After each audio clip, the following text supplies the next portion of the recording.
আমরা বলেছি ধর্ম যার যার, নিরাপত্তা পাবার অধিকার সবার।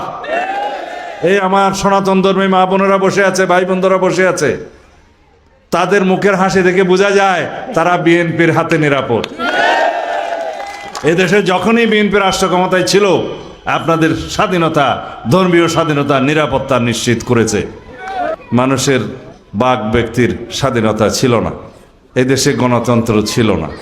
আপনারা কেউ নিরাপদে, শান্তিতে, মুক্ত পরিবেশে স্বাধীনভাবে ভোটাধিকার প্রয়োগ করতে পারেন নাই। পেরেছেন? এখন আপনারা সেই অধিকারটা ফেরত পেয়েছেন, রাষ্ট্রের মালিকানাটা ফেরত পেয়েছেন। আমরা সবাই রাজা এই দেশের, এই রাজত্বে আমরা সবাই এই রাষ্ট্রের মালিক। জনগণই হচ্ছে সার্বভৌম। সেই জনগণের ক্ষমতা ফেরত দেওয়ার জন্য আগামী 12 তারিখে ধানের শেষে একটা ভোট দেবেন।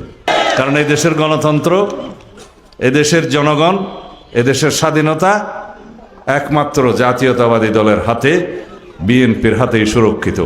এইবারের নির্বাচন বাংলাদেশের ইতিহাসে সবচাইতে গুরুত্বপূর্ণ নির্বাচন। এইবারের নির্বাচন নির্ধারণ করবে বাংলাদেশের শক্তিশালী গণতান্ত্রিক প্রক্রিয়াকে। এইবারের নির্বাচন আপনার ভোটাধিকার প্রয়োগের জন্য একটা পরীক্ষা। স্বাধীনভাবে, মুক্ত পরিবেশে আপনি আপনার ভোট প্রয়োগ করবেন, আপনার প্রার্থীকে, পছন্দ মতো প্রার্থীকে আপনি নির্বাচিত করবেন এবং গণতন্ত্রের স্বাদ ভোগ করবেন। সেজন্য এইটা বাংলাদেশের ইতিহাসে সবচেয়ে গুরুত্বপূর্ণ নির্বাচন। এইবারের সংসদে, আগামীতে যেটা আপনারা নির্বাচিত সংসদ করবেন, সেই সংসদে বাংলাদেশের সবচাইতে বেশি আইন প্রণয়ন হবে এবং সবচাইতে বেশি সংবিধানের সংশোধনী হবে বাংলাদেশের মানুষের অধিকার রক্ষা করার জন্য, এই দেশের গণতন্ত্রকে সুসংহত করার জন্য এবং এই দেশের নিরাপত্তাকে নিশ্চিত করার জন্য।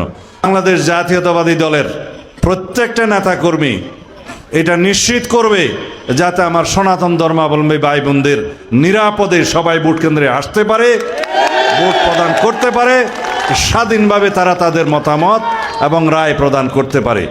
সেটা শুধু ভোটের দিনের জন্য নয়, আজীবনের জন্য আমরা এই দেশে ধর্মীয় স্বাধীনতা, সম্প্রীতি বজায় রাখতে হবে। আপনাদের মুখের হাসি দেখেই বোঝা যায় যে আপনারা সেটা বিশ্বাস করেন।